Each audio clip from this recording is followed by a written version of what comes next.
이제 시사 특공대. 이제 시사 특공대. 이제 시사 특공대.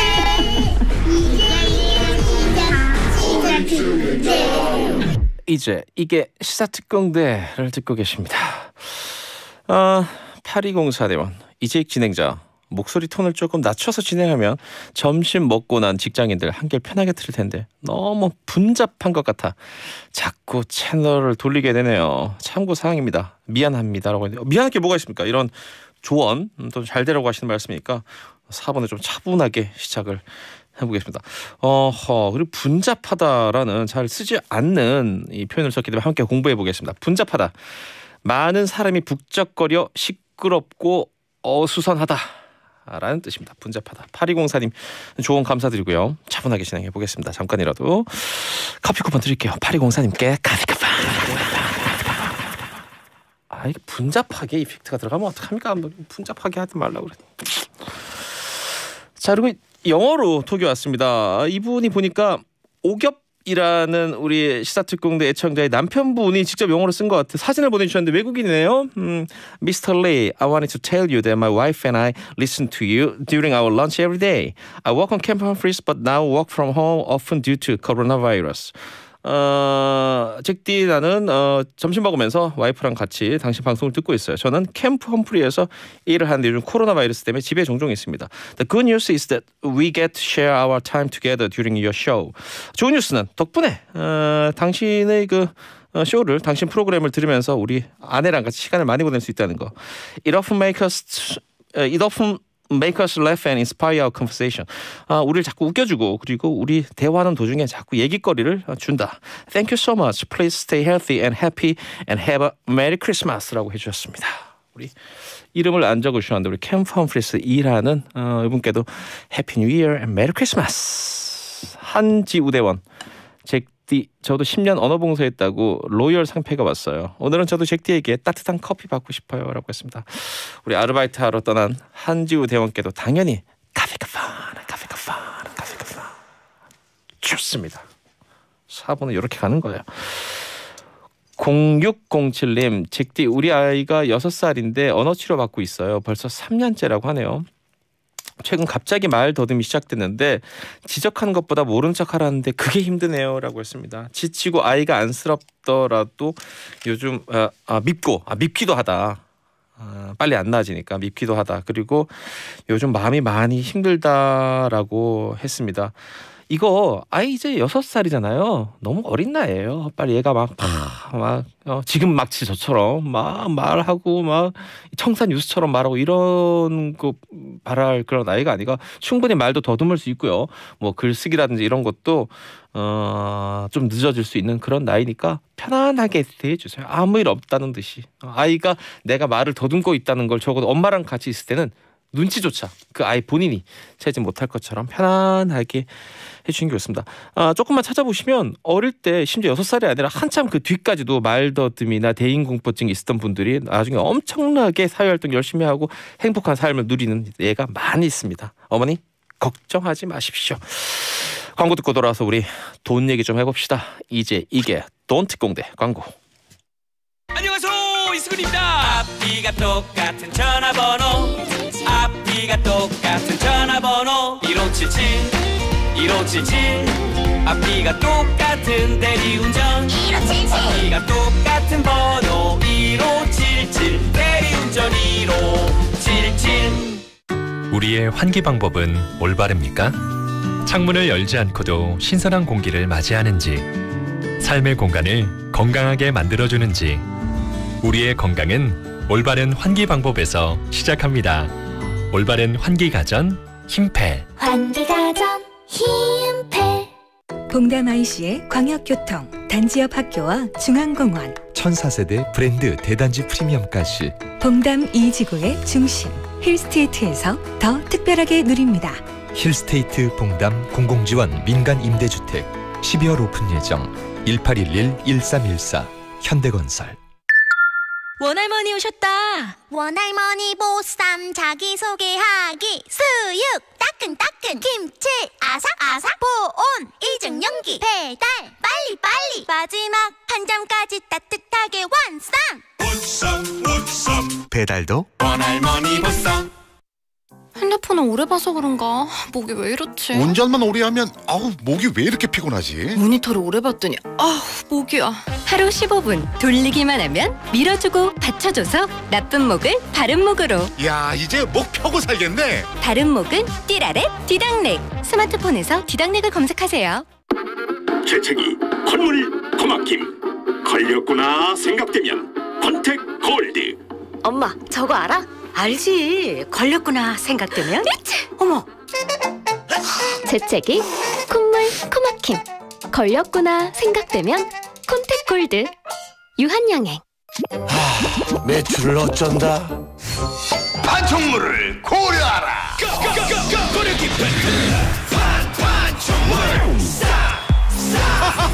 판촉물은 고려 기프트. 공공기관 우선구매 대상 기업. 판촉물을 고려하라. 가구 사려면 어디? 당연히 남양주 마석 가구단지죠. 왜? 맘에 쏙 드는 가구를 언제나 저렴하게 살 수 있으니까요. 와우! 남양주 마석 가구단지 당장 가야겠어요. 가구의 모든 것 남양주 마석 가구단지. 이제 이게 시사특공대. 얼마면 될까? 얼마면 되겠냐? 매일 그대와 도란 둘이서 얘기하고파.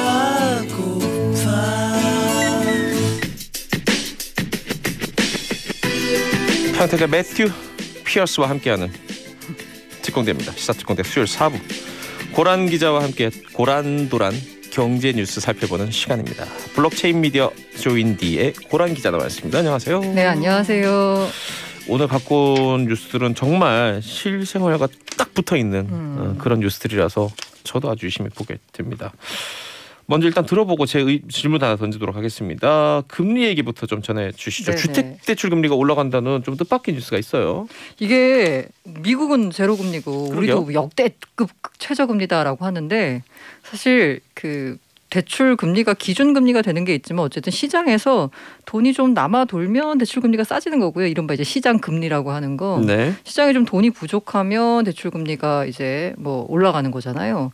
근데 이거 봤더니 연말을 맞아서 이게 그 은행이 하는 주택담보대출 주담대라고 표현하잖아요. 네. 이거 가운데 이게 좀 복잡한데 주담대 금리는 크게 양 갈래가 있습니다. 고정과 변동이 있습니다. 네, 그 정도까지는 다. 네, 그 정도까지. 그 변동에는 또요. 그 변동의 그럼 기준이 되는 게 뭐냐라고 하면 이제 코픽스 금리라고 합니다. 네. 이 코픽스 금리는 잘 따라오고 계시죠? 네. 은행의 그 예적금, 금융채 등 국내 8개 은행이 조달한 자금의 금리를 가중 평균한 값입니다. 그러니까 은행이 대출해 주려면 원래 이 예금을 통해서 이제 모아야 되잖아요, 돈을. 네. 거기다가 약간의 이자를 더 붙여 가지고 이른바 이제 그 대출해 주는 거죠. 그래야지 은행도 남으니까. 그런데 이게 원가가 이른바 원가가 더 높아진 거예요. 네. 그러다 보니까 대출 금리를 올린 거거든요. 그래서 이제 그 변동금리 기준이 되는 게 코픽스라고 했잖아요. 네. 코픽스도 그 신규 기준과 잔액 기준으로 나뉩니다. 여기서 못했던 귀를 좀 크게 열어야 됩니다. 예, 이게 뭐냐면 잔액은 과거에부터 받아왔던 것들 다 합쳐가지고 이제 금리를 평균한 거고요. 네. 신규는 이번 달에 새로 조달한 자금의 금리가 얼마냐, 요걸 이제 따지는 거거든요. 네. 그러니까 결론적으로 말씀드리자면 이 주담대 금리가 어떻게 바꾸느냐를 가장 빨리 캐치할 수 있는 게 신규 취급액 기준 코픽스 금리다라고 보면 됩니다. 한 달 동안. 네. 근데 요게 바로 지난달에요. 0.03%포인트가 전달보다 올랐습니다. 지금 현재 그걸 보면 얼마냐. 지금 현재 0.9%로 아직 뭐 0%대이긴 하거든요. 네. 근데 5월 이후 6개월 만에 가장 높은 수치를 기록했습니다.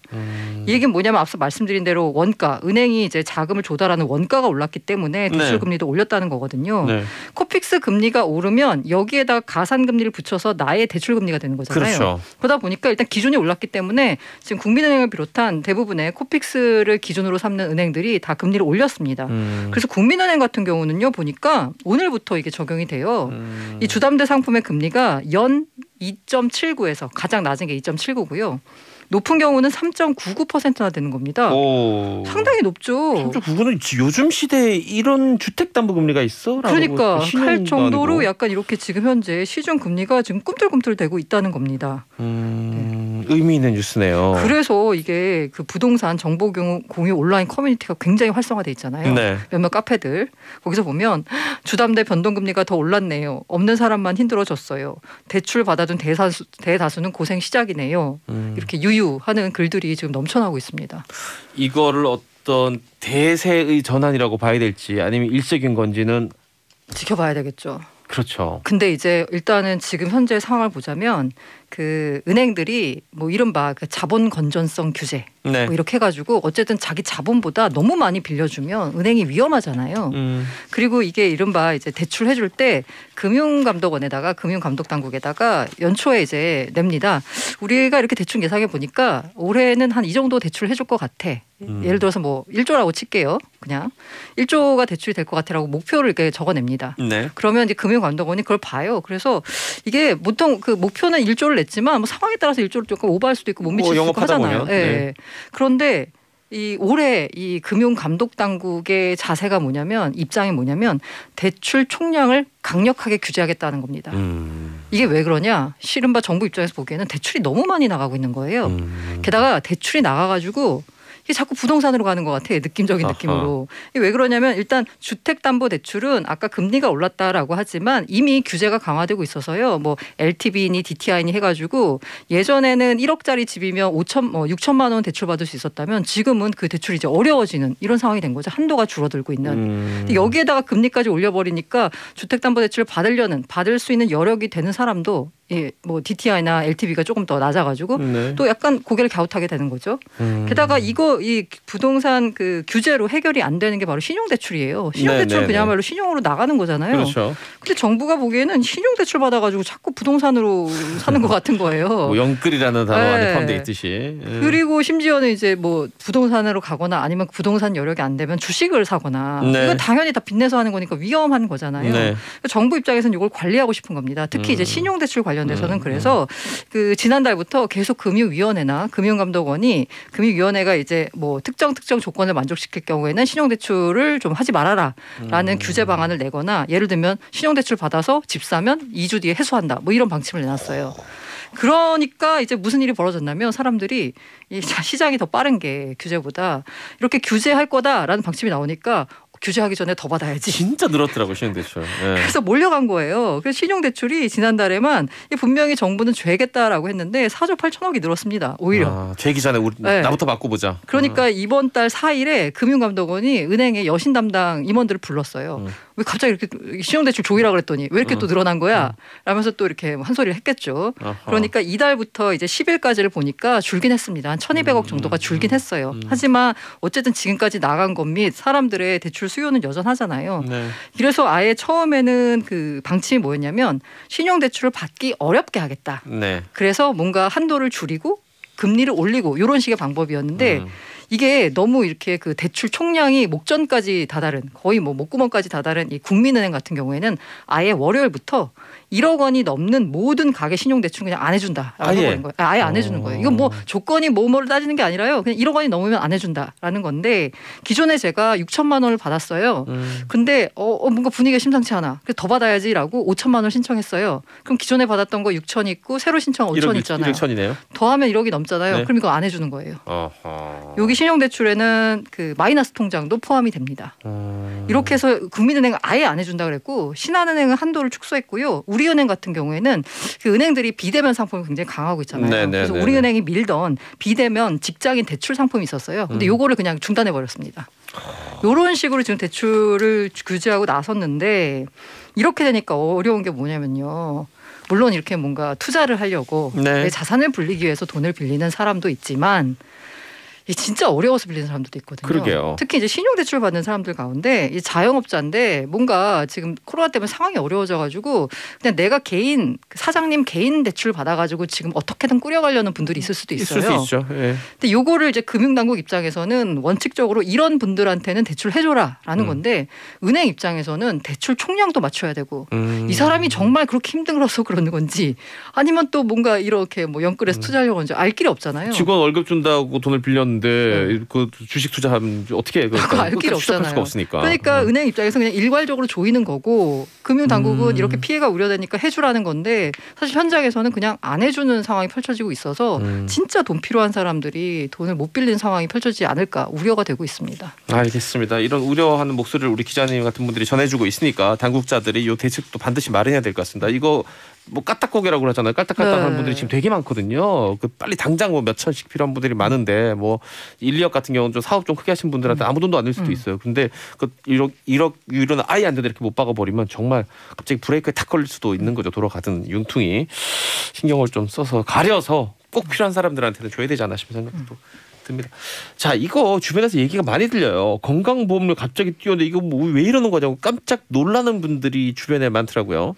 들어오기 전에 작가님도 저희 건보료 이렇게 뛰었냐라면서 하시더라고요. 그래서 제가 작가님한테 재산이 많으신가 봅니다라고 했더니 아니다라고 했는데 어쨌든 최근에 이 건보료가 너무 뛰었다. 근데 건보료 폭탄 맞았다라고 호소하는 분들이 많습니다. 주로 어떤 분들이 호소하시냐면요. 작가님 같은 분들도 있지만 대체로는 은퇴생활자. 왜 그렇죠? 이런 이제 분들입니다. 그러니까 대체로 보면 집 한 채 외에는 별다른 소득이 없는 분들 있잖아요. 네. 혹은 그 뭔가 꼬마 빌딩 사가지고 임대료 그냥 상가 하나 사가지고 임대료 거기서 뭐 한 달에 뭐 70만 원, 90만 원 이렇게 받는 분들 있잖아요. 노후대책으로. 네. 이런 분들이 건보료 폭탄을 맞았다라는 얘기가 나오고 있습니다. 이게 원래 건보료 같은 경우는요. 매년 11월 하순 올해 같은 경우에는 11월 24일 날 전년도 소득과 재산 등을 반영한 새 건보료 고지서를 발송을 합니다. 네. 근데 보시면 아시겠지만 건보료 폭탄 맞았다라고 하는 분들이 직장 가입자가 아니고요. 지역 가입자예요. 그래서 그 공단에 따르면 지역 가입자 771만 가구의 건보료를 평균 9% 인상했다라고 합니다. 그러니까 이게 뭐냐면 9%잖아요. 야, 9%밖에 안 올렸잖아. 이게 무슨 폭탄이야? 라는 얘기가 나올 수 있죠. 뭐 실질적으로 다른 게 있나 보죠. 네. 그래서 이게 건보공단의 주장은 뭐냐면 직장 가입자는 아예 그냥 이건 해당이 안 되는 거고요. 직장 가입자는 월급대로 그냥 내왔으니까 지역 가입자가 문제인데 지역 가입자 771만 가구의 건보료가 평균 9% 금액으로 따지면 8,245원 올랐다는 거예요. 이게 무슨 폭탄이야라고 하는데 이 건보공단의 설명을 보면 가입자 중 47.6%는 보험료 변동이 없었습니다. 아하. 18.9%는 보험료를 내렸다. 그러니까 건보공단 입장에서는 그런데 무슨 폭탄이냐라고 하는 거죠. 평균은 9% 올랐고 가입자 중 48%는 보험료가 그대로고 오히려 19%는 내렸는데 무슨 폭탄이냐인데 이 주장을 해명을 반대로 뒤집어 보면 나머지 33.5% 258만 가구는 9%보다 훨씬 더 건보료가 많이 올랐다는 얘기죠. 산술적으로 생각해봐도 최소 20% 이상 올라야지 평균 냈을 때 9%가 되네요. 대상자의 33%만 올랐는데 평균 내서 9%가 올랐으니까. 그러니까요. 반대로 생각하면 건보료의 말을 반대로 생각하면 오히려 이런 258만 가구는 폭탄을 맞았다라고도 볼 수 있는 거예요. 그러면 왜 폭탄을 맞았냐라고 보면 사실 그 정부 기조가 소득과 재산을 고평가하는 방식으로 정책을 폈기 때문입니다. 먼저 첫 번째로 보자면 소득으로 보자면요. 5월에 소득세법을 개정을 했어요. 이 당초 면제였던 2천만 원 이하 금융과 임대소득에 대해서 지난달부터 건보료가 부과됐습니다. 맞아요. 이거 예고했었죠. 네. 그러니까요. 내가 예를 들어서 월에 임대소득으로 월세를 한 100만 원 정도, 100만 원 아니고 한 200만 원 정도 받았던 분이 있다라고 있다고 하면 100만 원이라고 해야 되겠네요. 100만 원을 받은 분이라고 하면 1년에 임대소득으로 1,200만 원 나오죠. 그럼 이분은 지난해까지는 건보료를 안 냈어요. 그렇죠. 왜냐하면 2천만 원 이하니까 임대소득이. 근데 이제는 2천만 원만 넘어도 임대소득이 건보료를 냅니다. 그러니까 이분들은 건보료를 한 푼도 안 내다가 갑자기 건보료를 내게 된 거죠. 그러니까 당연히 폭탄 얘기가 나올 수밖에 없는 거죠. 금융소득도 마찬가지고요. 두 번째는 이거는 어쩔 수가 없는데 그때부터 공시지가 현실화 얘기가 나올 때부터 나왔던 건데 건보료 부과 기준이 되는 게 재산이잖아요. 당연히 재산, 주택 가격이 급등하니까 기준이 되는 가격이 오르니까 건보료도 올라가게 되는 겁니다.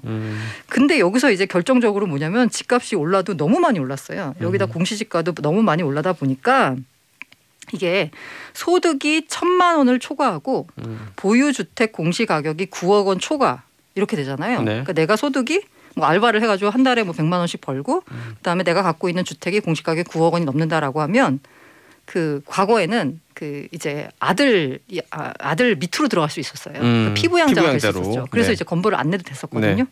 근데 이게 자격이 상실이 되는 거예요. 이제. 어허. 근데 여기서 그 전에는 내가 갖고 있는 집이 공시가격이 한 7억 정도밖에 안 돼서 피부양자로 들어갈 수 있었는데 집값이 오르고 공시가격이 현실화되다 보니까 갑자기 내 갖고 있는 집이 9억 원 초과가 돼 버리는 거예요. 그러니까 피부양자가 안 되는 거죠.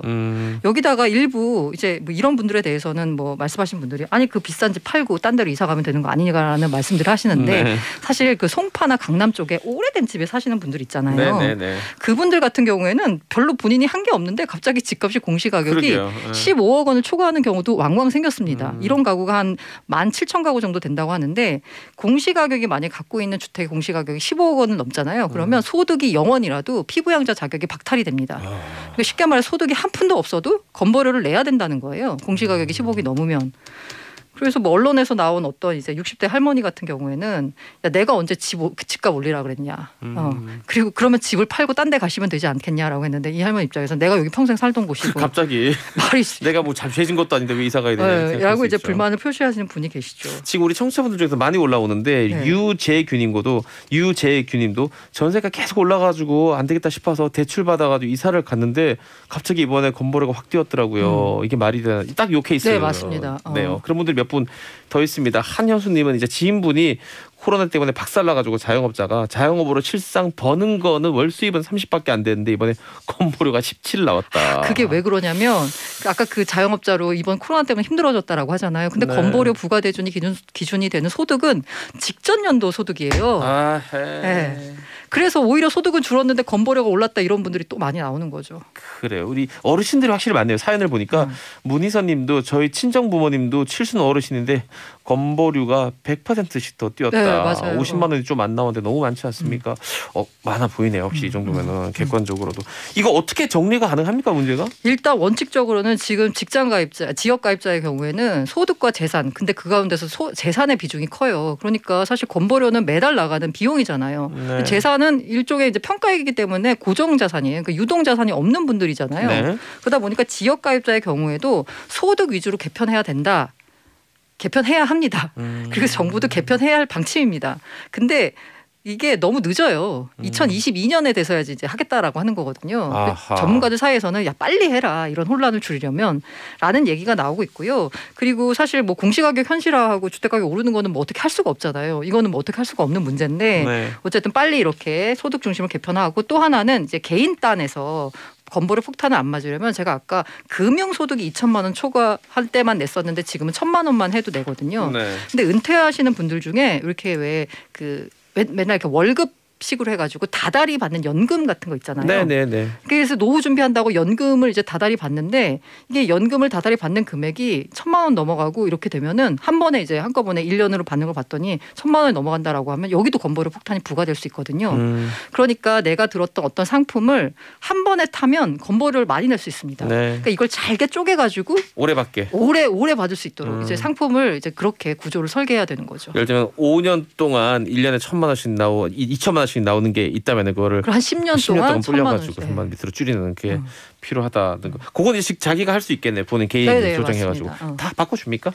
네, 거기 받는 거는 자기가 설정할 수 있으니까요. 연금 형태로 받을 때 몇 년 동안 받을 수 있다고. 이런 요령들이 있는데 상당히 중요한 요령인 것 같으니까 왜냐하면 당장 지금 저희가 고란 기자하고 이 코너 진행한 이후로 가장 많이 이 문자가 오는 것 같아요. 저희 집도 그렇다. 대부분 다 근데 말씀하신 대로 부모님들 얘기네요. 알겠습니다. 짧게 소식 헤드라인만 전해주시죠.